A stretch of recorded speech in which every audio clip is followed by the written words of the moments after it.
People who were thriving, people who were motivated in a very difficult job, often experienced regular moments of what we've called mattering. We can be in a room full of people, but be utterly invisible. Mattering is feeling significant, seen, heard, valued by individuals.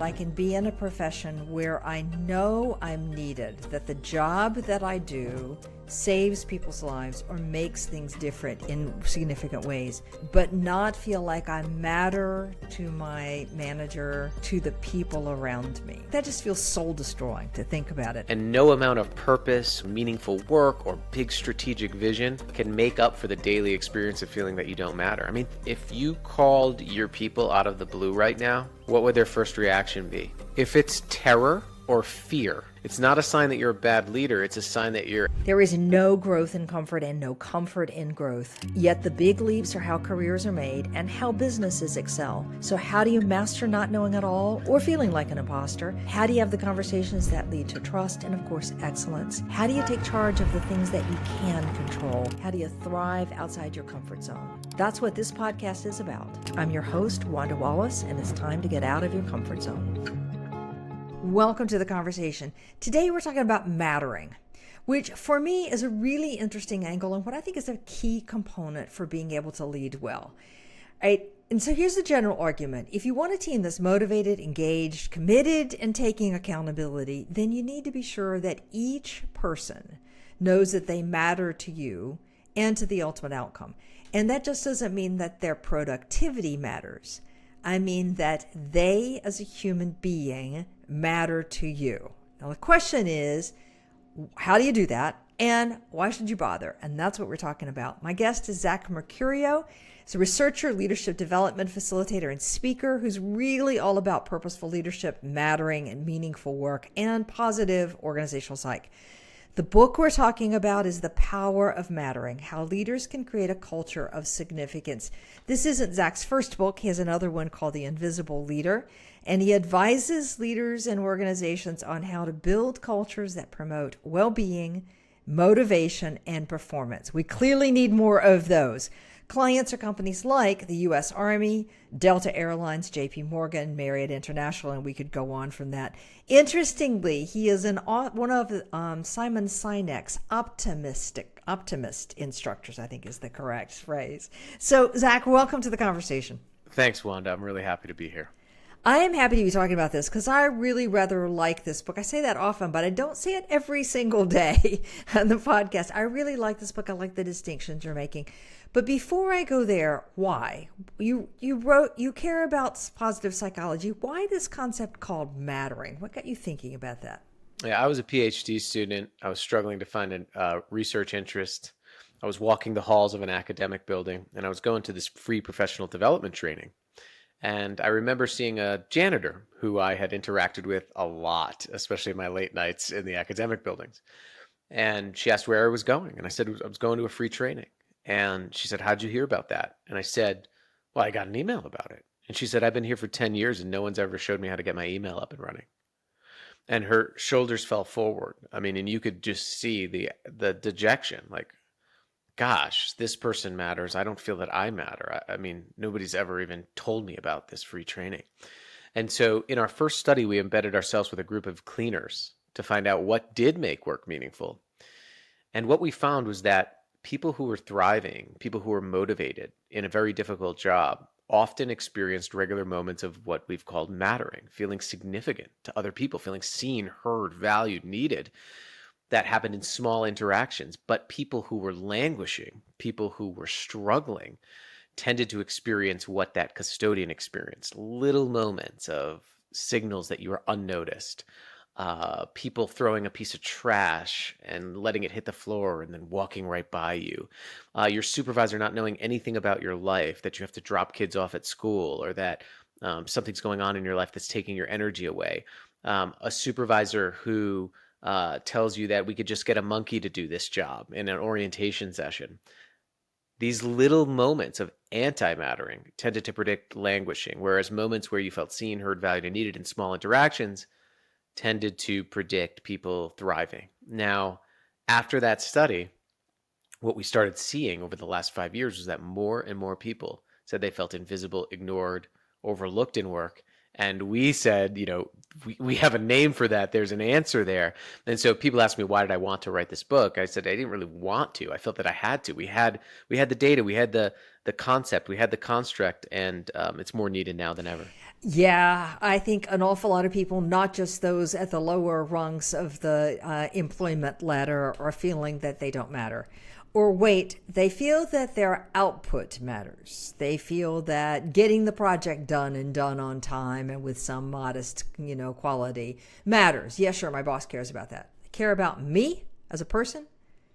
I think that's a big question an awful lot of people. And I think if you look at anybody who's talking about Gen Z at the moment, Tim Elmore in particular, you'll see that if you don't show that mattering, you're kind of stuck on leading them or keeping them or motivating them.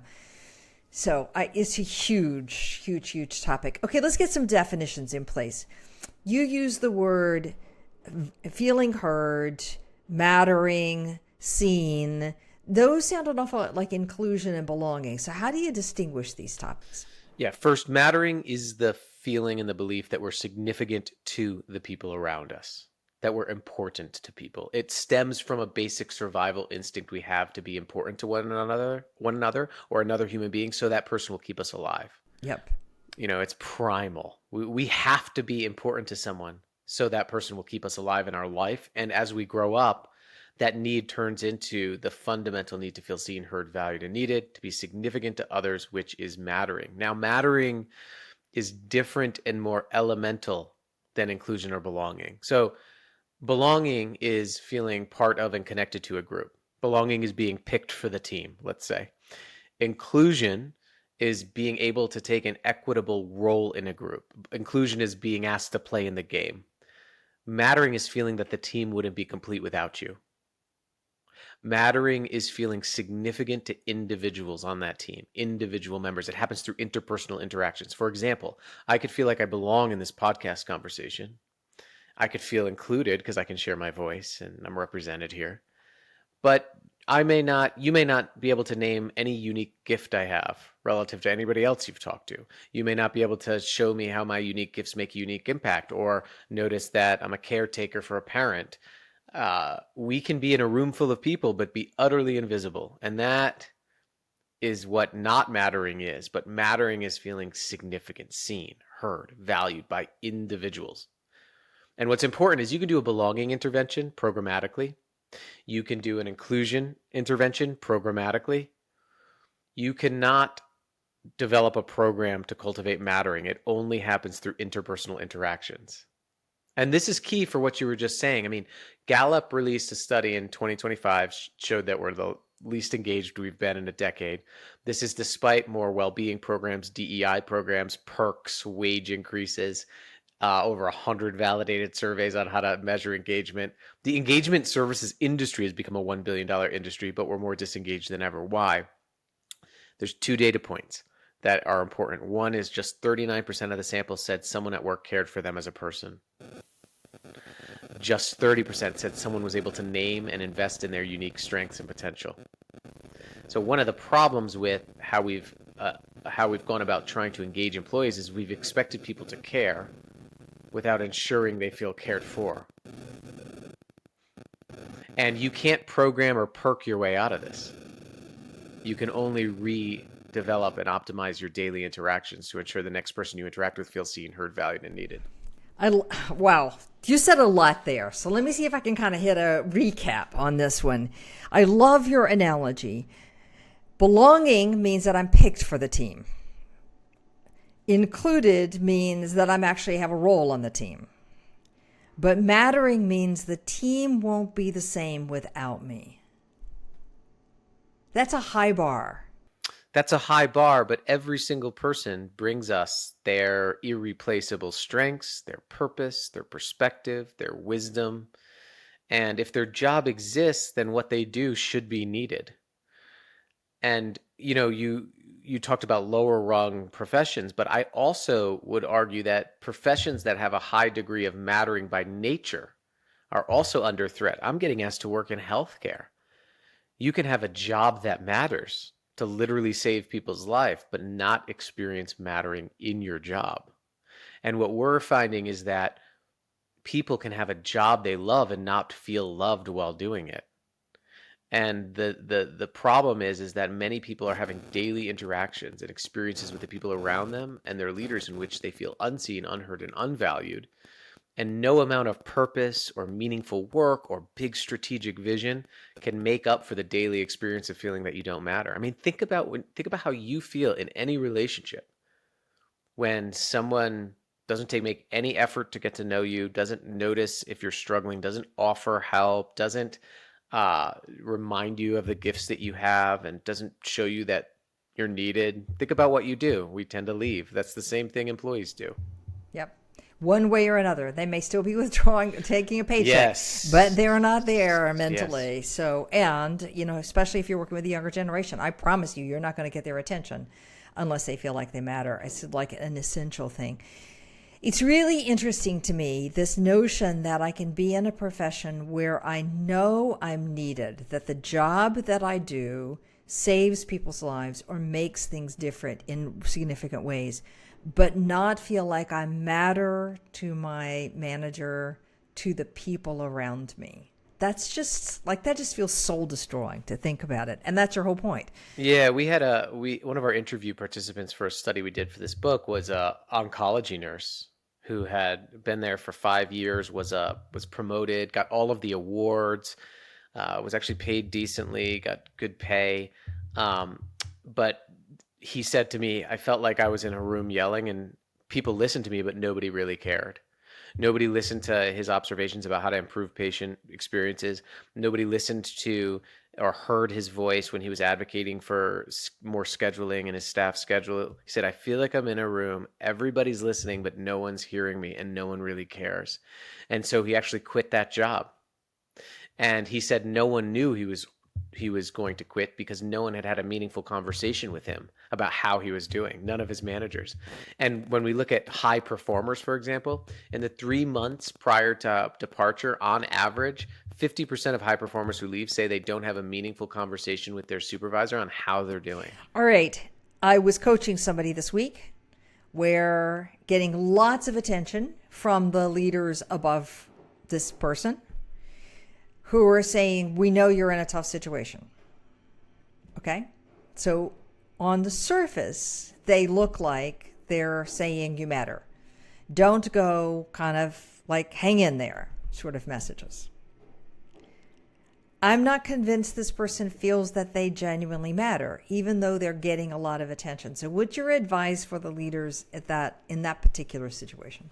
Yeah, I mean, that's well-intentioned, right? To say, like, I get it, or we're all in this spot. It's a difficult time. It's unprecedented times. But leaders who tend to show people that they matter tend to go beyond empathizing and move towards compassion, right? Empathy is coming to understand what someone's going through and validating that experience. Compassion is offering an action to alleviate that struggle. Yes. That would be a dramatic shift for this particular person. The leadership conversation should actually be, hey, and I encourage leaders to talk to one another to get ideas. Hey, I have this person who's really struggling with this, and that's not okay here. We need their energy. What are some resources or actions that we can rationally take to alleviate that struggle? And then talk to that person. Hey, what are some things that you think I can do that I have control over that could alleviate this for you? Or digging into the feelings behind what the person's saying. If the person's struggling, how is this affecting your work? How is this affecting your life? I'm noticing that you're frustrated, that you may be more fatigued than usual. Like, what do we need to do in your environment to help you have a better day? All right. So what they did, just for the record, just to finish out this story, is this person is working an absurd number of hours. If I gave you the number, you would go absurd. Okay? So what do? They hire me as a coach to come and help her deal with being temperamental or edgy or a little bit snippy with people. Yeah, that's what we tend to do. That's analogous to well-being programs, which are really coping programs. Let's give you the tools to cope with the stress that we unduly put on you.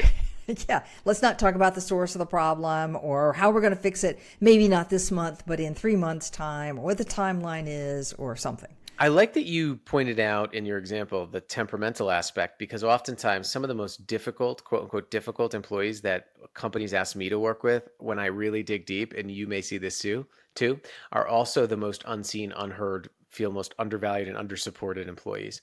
Because what happens when we don't feel that we matter, we either withdraw, as you said, like quiet quitting, isolating, silence, withholding, leaving, or we act out in desperation, complaining, blaming, gossiping, protesting, right? Protest, complaining, that's usually the language of the unheard and unseen and Right, unvalued.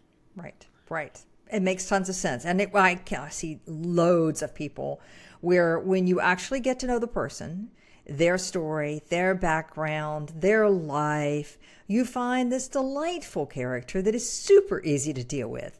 If you don't bother, you would think, oh, yuck, I don't like to talk to this person. Please, can we get them? They're not out of here. They're not a cultural fit.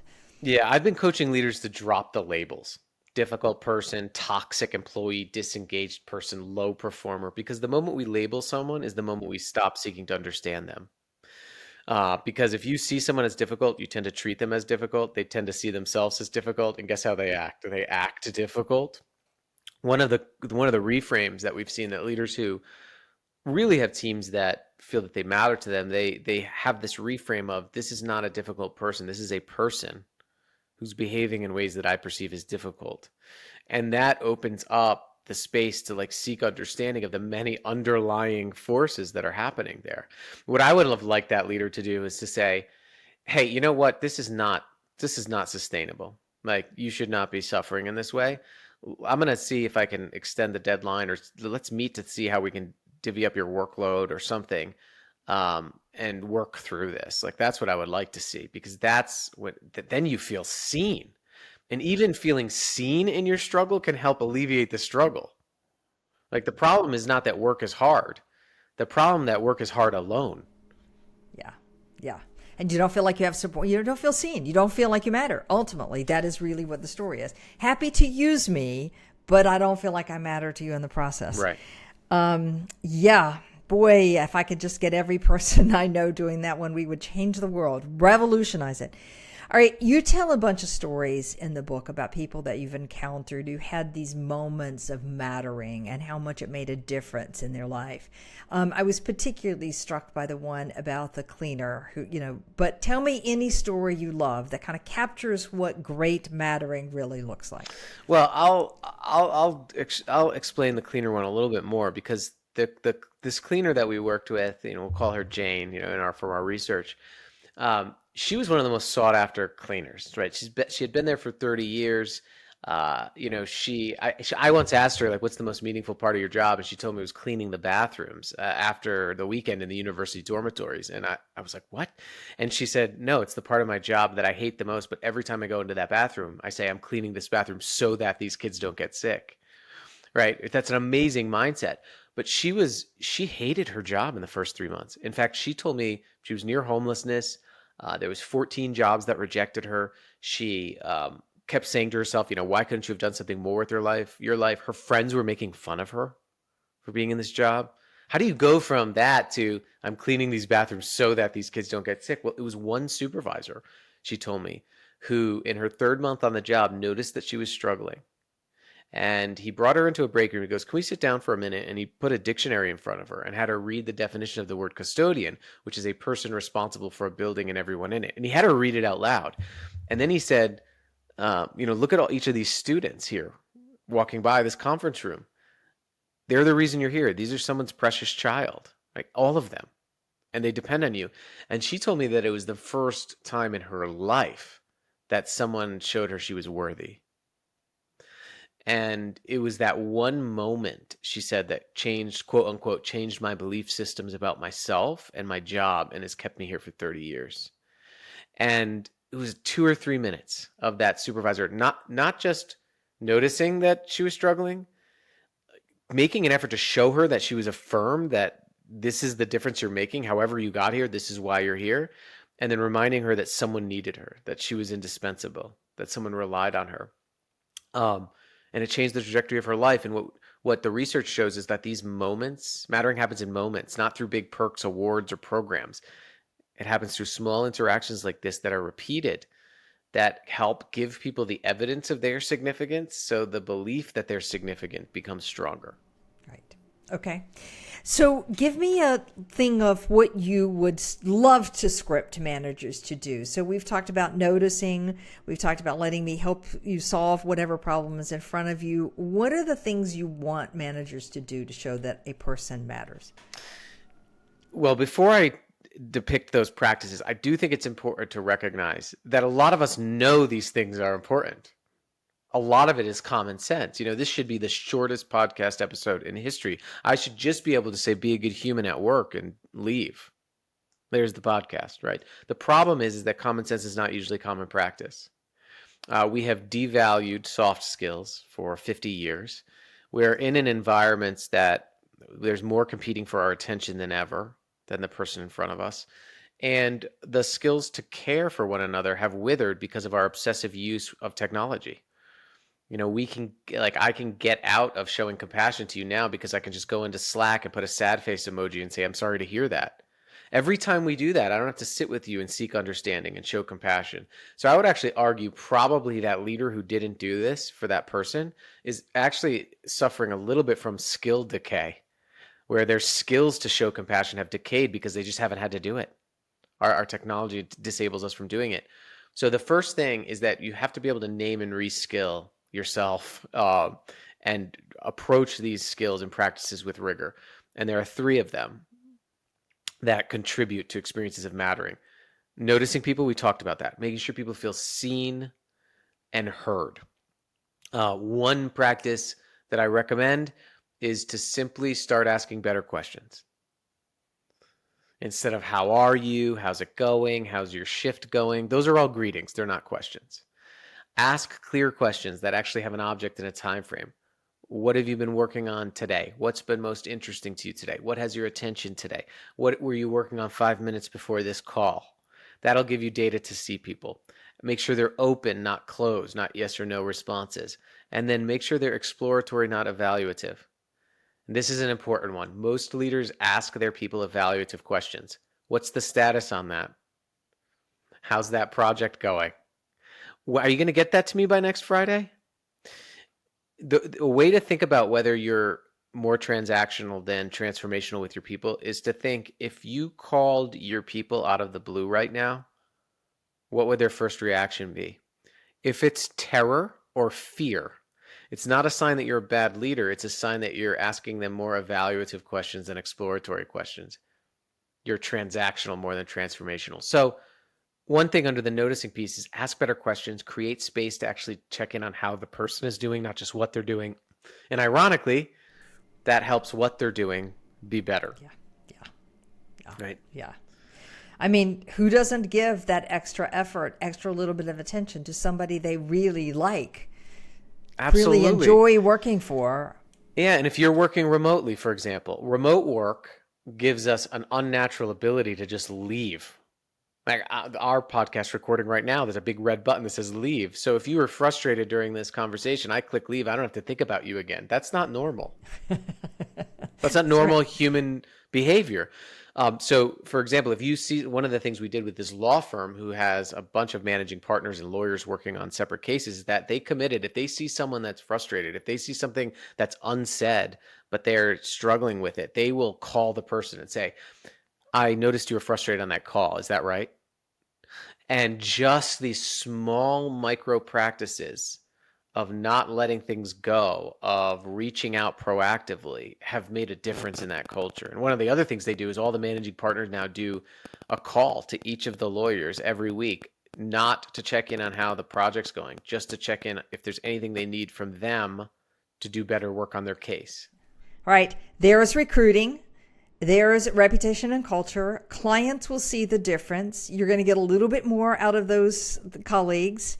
They might stay, the good ones might stay a year or 2 years longer. And guess what? You as a leader have more data. Yeah. You can't lead someone you don't understand. Yeah. Right? You can't understand somebody you don't take the time to understand. And so the more data you have about what's going on, about what people are struggling with, the better you can lead the overall enterprise, Because, I mean, organizations are just individuals who organize. So the better you understand individuals, the better you understand your organization. Right. I love one of your quotes that gets cited all over, but I want to give it here. It's impossible for something to matter to someone who doesn't first believe they matter. Yeah, I think that quote resonates because if you look at that's how I would summarize the past 50 years of motivation research. Because and it resonates, I think, because everybody knows that they would not be fired up about something when it or they felt that they didn't matter. Think about the last time you went above and beyond for someone who didn't treat you as important. Like, think about the last time you really put a lot of effort into a project that you thought was futile. Right? Everybody listening is like, yeah, well, obviously. The key is that are you approaching the practices and skills with rigor to make sure that that feeling doesn't happen? And so we talked about that noticing piece, but also making sure people feel affirmed. They know how their unique gifts make a unique difference, and make sure they feel needed. They feel that they and what they're doing is necessary. There's nothing worse than feeling futile. Yeah. Yeah. And there's nothing worse for a performance than people feeling futile, and for your leadership reputation and your brand and feeling futile. Okay, talk to me about this concept of affirmed. I really like the distinction that you make there. So explain what this is and why this matters. Affirmation is showing somebody how their specific unique gifts make a specific unique impact. It is different from appreciation or recognition. I think that what we've gotten wrong about mattering in the workplace is that we've expected symbols of appreciation or symbols of recognition to make people feel valued. Appreciation is showing general gratitude for who someone is, for someone showing up. You can have an employee appreciation day, you can have a free lunch, you can have some awards. That helps someone feel appreciated, a symbol of appreciation. Recognition is showing gratitude for what someone does. It's elevating their performance. But affirmation is showing them the specific evidence of their unique significance. So here's how that is important. You can have a symbol of value, like an award or a perk, but someone can still not feel valued by the people around them every day. Affirmation is interpersonally driven. And so it comes from those two sides, revealing people's unique gifts. And there are four of them. Everybody brings us their strengths, what they love to do and what they're good at. Everybody brings us their unique purpose, how only they impact the team. Everybody brings us a unique perspective, how only they see the world and the work. And everybody brings us their unique wisdom, what's something only they can teach us. Leaders who tend to affirm people name those and then name how they're making a difference. They don't assume that people know that they and their work and their gifts make a difference down the line. There's a Scottish theologian who has a quote, one of my favorite sayings says, "A river's source knows nothing of where it leads." We don't know our impact until someone reveals it back to us. We don't know our gifts and our strengths until someone illuminates it in us. I had a coach who was coaching me through something, and I was like, well, I didn't even know that. I didn't even notice that about myself. And he said, it's hard to read the label when you're inside the jar.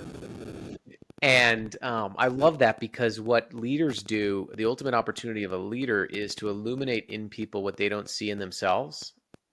And that includes illuminating the difference that they make. Okay. All right. So affirming is showing somebody how their specific gifts are making a specific contribution. I couldn't give you a better formula for giving positive feedback. Specific gifts that make a specific contribution. And if you're trying to struggle with what gifts, look at their strengths, look at their purpose, look at their perspective, look at their wisdom. What are each of those that are making a specific contribution? Boy, that would put some pressure on. And it's not just appreciation day or appreciation week or bonus day, which is one day. I need moments of mattering throughout the given year, not just a periodic. It's that little moment after a meeting where the meeting goes really well. You feel lots of great energy. You've solved the problem. And where you're tempted, because all of our attention goes to what's wrong, you're tempted to just think, oh, that was a great meeting. That's it. Great. Let's go on with the rest of the day. The difference between that and being able to say, hey, Wanda, if you're the colleague, I noticed in there about halfway through, you synthesized everybody's ideas, and you really did it creatively to make sure everyone felt heard. I mean, I've noticed that about you. You're a really good listener, and I want to let you know that what comes out of this would not have happened without you. And just that 30 seconds instead of just going on with your day can help your colleagues see the evidence of their significance, which they may not have seen. And it keeps them going. And guess what? They're going to do that in the next meeting. Yeah, that's right. That's how you get behavioral change for sure. You have a lovely example in the book of somebody who takes notes. Like they keep this lovely black book, I guess, on their employees, but in a positive sense. Give us that example because I think it's such a clever idea. This was really interesting to me. And what was really fun about writing this book is that all of the so I did a lot of the research to identify the concepts, the constructs of mattering, but all of the tactics came from real leaders doing it and me getting to see them do it. And there was this one woman who is the leader of a distribution center team. So really fast paced. She had over 25 employees and the distribution center was struggling with engagement. And the only way I found her was they asked me to like parse the data out by team. And her team was like by far and away higher engagement score. So I went to the team and I just said, what are you doing here? What's going on? And they all said, oh, it's our leader. You know, she just gets us. We do anything for her. We love her. We love coming in because she's going to be here. And I asked her, I said, what do you do? And she said, 3 years ago, I was having trouble keeping track of everybody. Like I couldn't keep track of what they were doing, about their lives, that if a piece of equipment was broken, I kept forgetting about it. So on Friday, I have this little ritual where I take 5 minutes, I write down each of their names and I write down one thing I heard them share, talk about, complain about. If they were nervous about a meeting, I'd write it down. If they had a piece of equipment that needed to be fixed or they had a complaint about it, I would write it down. If their kid was starting baseball, I'd write it down. And on Monday morning, I start my week looking at that list and I schedule in my phone a 3-minute check-in with each of them. And they don't know I have this notebook, she said. They do know now, but they don't know I have this notebook. And she said, I just say, hey, I remembered last week you were nervous about that meeting. How did it go? I remembered last week that we were supposed to get this piece of equipment fixed for you. Did that get done? And she told me, she looked at me, she said, Zach, I've realized, throughout my leadership journey that there's magic in being remembered. And I couldn't leave it up to chance anymore because there was too much going on. I had to write it down. And this is really important because noting details about people's work and life and the conversations you have with them so you can follow up is such a key way to relearn our attention, retrain our attention in an environment where our attention is being fracked more than ever. Yeah, I agree. What's so beautiful about this is just having a reminder to do it on Friday, You don't have to do it for 100 people. You have to do it for your direct reports. Encourage them to do down as well. And it makes you do both the personal as well as whatever issues are going on. And just the fact that you noticed, hey, I see this was another difficult week with a lot of hours, a lot of overtime, or a lot of hours, or a demanding deal, or whatever, as well as the personal. I just think it's so simple and so powerful. Yeah, and look, you don't have to do the noticing notebook thing. I mean, you can have, but my challenge is to have a practice. Don't leave it up to chance. On the top of my one-on-ones, I write down, don't forget to ask about. I just write it down, just so it triggers me to say, oh gosh, I know Emerald, who works for me, was working a lot on this project. I want to make sure that she's doing okay, feeling good about it, doesn't need anything from me before I get into what I need. Yeah. What I love about the notebook, I don't care how you do this, what I love about it is that you have a system that you routinely follow so that you're not depending upon your brain to remember it, because there's just too much happening in our days to be able to remember all that detail. So I just love that story. I thought and your attention is unreliable because it goes to the things that are going wrong all the time. And also not to the things that are going right.